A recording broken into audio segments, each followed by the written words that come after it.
వన్డేలు టీ20ల రాకతో టెస్ట్ క్రికెట్కు ఆదరణ తగ్గిపోతుంది. కొందరు ఆటగాళ్లు సైతం వివిధ దేశాల్లో నిర్వహించే టీ20 లీగులాడేందుకు ఆసక్తి చూపిస్తున్నారు, కానీ టెస్ట్ క్రికెట్ ఆడేందుకు ఇష్టపడటం లేదు. ఇందుకు భారత ఆటగాళ్లు ఏం మినహాయింపు కాదు. సెంట్రల్ కాంట్రాక్ట్లో ఉన్న ఆటగాళ్లు అందరూ ప్రస్తుతం జాతీయ జట్టులో ఆడకపోతే దేశవాళీ క్రికెట్లో ఆడాల్సి ఉంటుందని బీసీసీఐ స్పష్టం చేసింది.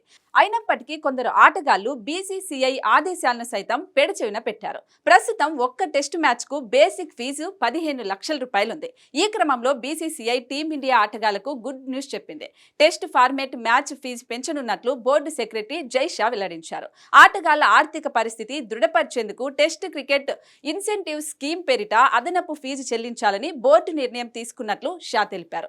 ఈ ఇన్సెంటివ్ స్కీమ్ తో ఆయా ప్లేయర్లకు అత్యధికంగా ఒక్కో మ్యాచ్ కు 45 లక్షల దాకా ఫీజు రూపంలో అందనుంది. ఒక్క సంవత్సర కాలంలో 4 టెస్టుల కంటే తక్కువ లేదా జట్టు మొత్తం ఆడిన మ్యాచ్లలో 50% మ్యాచ్ల కంటే తక్కువ ఆడిన ప్లేయర్లకు ఈ ఇన్సెంటివ్స్ వర్తించదు. కానీ 50% కంటే ఎక్కువ 5-6 మ్యాచ్లు ఆడిన ప్లేయర్లు 30 లక్షలు అందుకుంటారు. ఇక జట్టు ఆడిన మొత్తంలో 75% మ్యాచ్ల కంటే లేదా 7 అంతకంటే ఎక్కువ మ్యాచ్లు ఆడిన ఆటగాళ్లకి బీసీసీఐ అత్యధికంగా 45 లక్షల రూపాయలు చెల్లించనుంది.